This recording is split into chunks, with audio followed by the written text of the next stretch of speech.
The latest. Eric, good morning. Morning, Jessica. Local police and the FBI just finished that update on the horrific shooting and fire in Michigan. The governor of Michigan, Gretchen Whitmer, began by urging people not to jump to conclusions until the investigation into what happened is finished. But I want to caution everyone, while we are working hard, while the good men and women who are working hard are doing so with due diligence, at this juncture, speculation is unhelpful and it can be downright dangerous. So just ask that people lower the temperature of rhetoric. Let me show you the latest images from the scene. You see that pickup truck with the 2 American flags? That is the vehicle the gunman crashed into the Church of Jesus Christ of Latter-day Saints in Grand Blanc Township, Michigan. He then proceeded to shoot members of the congregation and then set the building on fire. This morning, first responders were still going through the wreckage of what's left of the church structure. You see it was pretty badly burned. It's a total loss. They've already recovered 4 bodies. Meanwhile, we're hearing some amazing stories from survivors of the attack. Church member Paul Kirby says the gunman tried to run after him and kill him.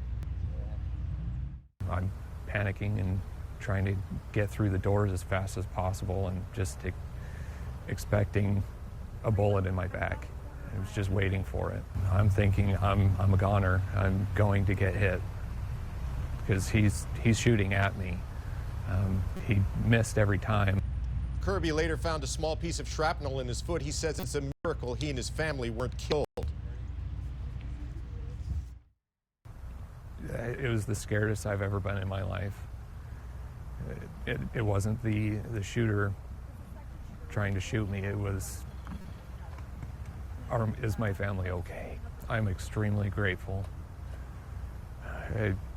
Somebody was looking out for me. I can't describe the joy that I felt when I saw my wife in the car with my 2 boys.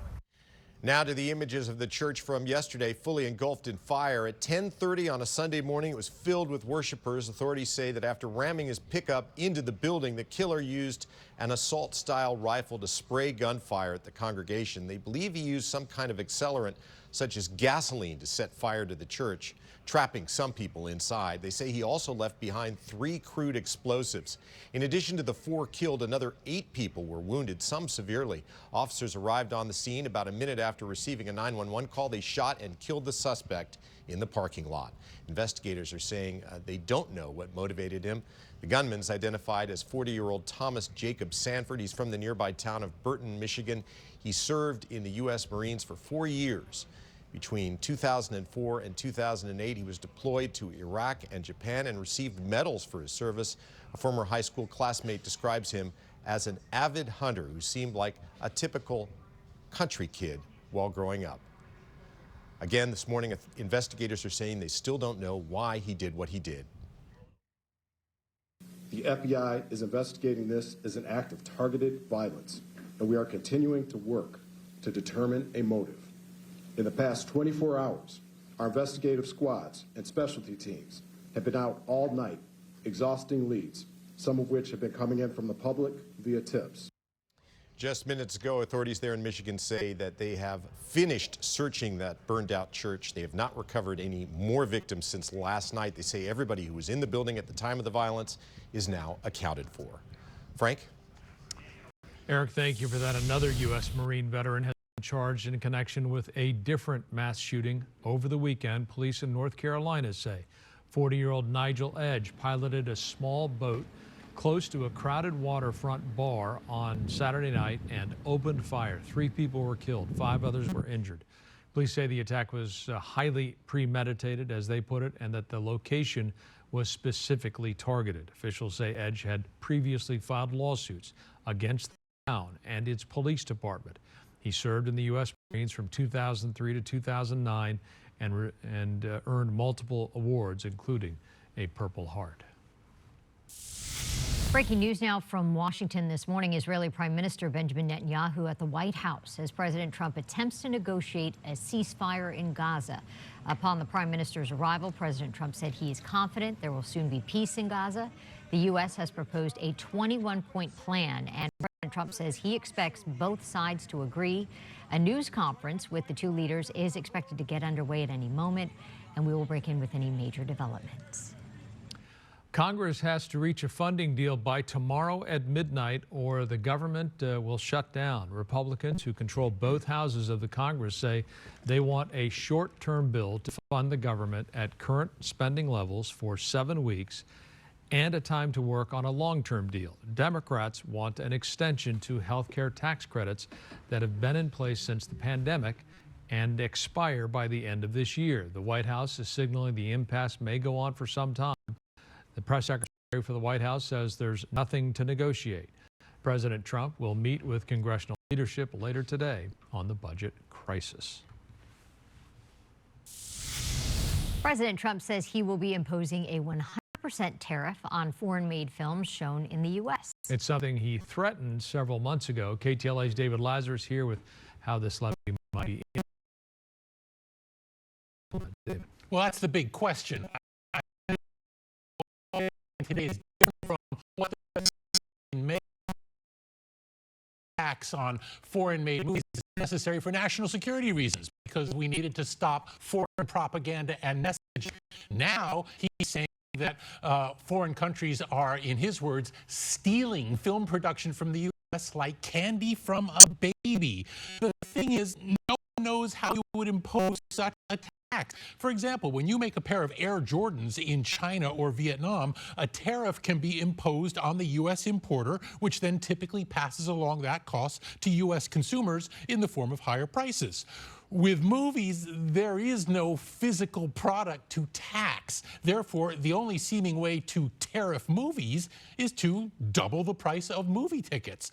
But that's not a tariff on a foreign good. That's an arbitrary tax on movie-going, which would produce exactly the opposite impact on the film industry as what the president says he is trying to accomplish. He also says that he wants to impose what he calls significant tariffs on foreign-made furniture, which is, in fact, most furniture sold in the U.S. And what about the films that are already in the pipeline that were shot overseas? Would they be taxed as well? If they're not here yet, then if it's like any other good, that would indeed be the case. But more interesting thing to me is, what about movies in which the foreign location is central to the story, such as a James Bond movie or a Jason Bourne movie? Are those foreign films? How do you deal with that? There are so many questions here that just are not answered at this point. All right, Les, thank you for that. The Associated Press is reporting that President Trump will attend an unprecedented meeting of top U.S. military officials tomorrow. The meeting was called by the Defense Secretary, Pete Hegseth. It will bring together hundreds of generals and admirals from across the U.S. as well as military bases abroad. The president has told NBC News that the meeting will talk about how well the U.S. military is doing. He wasn't initially scheduled to attend, but later said he wanted to go. The meeting is set to take place at the U.S. Marine Corps base in Quantico, Virginia.